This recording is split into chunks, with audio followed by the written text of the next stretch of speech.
क्या आपने कभी सोचा है कि कुछ वार्निंग्स हमें सिर्फ डरने के लिए नहीं बल्कि बचाने के लिए दी जाती हैं? लास्ट मंथ मैं हिमाचल के एक काफी पुराने और सुनसान गांव गया था।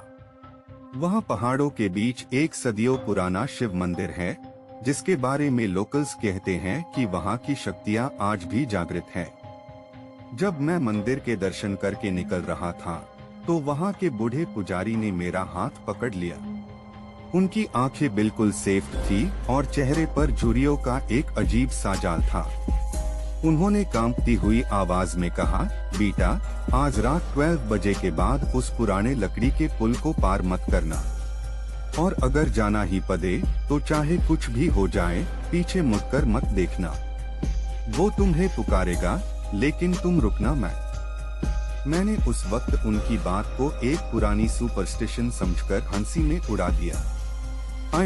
मॉडर्न जमाने में ये सब बातें थोड़ी अजीब लगती हैं, राइट? लेकिन दोस्तों, क्यूरियोसिटी इंसान की सबसे बड़ी दुश्मन होती है। रात के ठीक 1 बजे मुझे किसी काम से गांव के दूसरी तरफ जाना पड़ा। पूरे रास्ते एक अजीब सी बेचैनी मेरे साथ थी।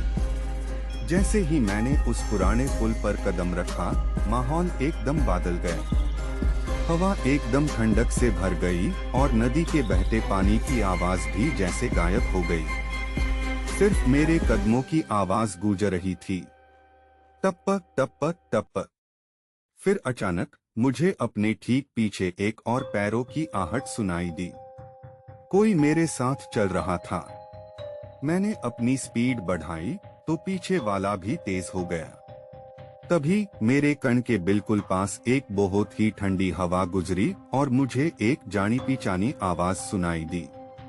वो मेरी माँ की आवाज थी, जो सालों पहले एक एक्सीडेंट में गुजर चुकी है। उन्होंने बड़े प्यार से कहा, बेटा, एक बार पीछे तो देख, मैं कब से तेरे पीछे खड़ी हूँ। My heart started pounding against my chest like a trapped bird. वो डर इतना ज्यादा था कि मैं सब भूल गया और मैंने अपना सर पीछे घुमा दिया। वहाँ कोई नहीं था, सिर्फ घना कोहरा और सन्नाटा।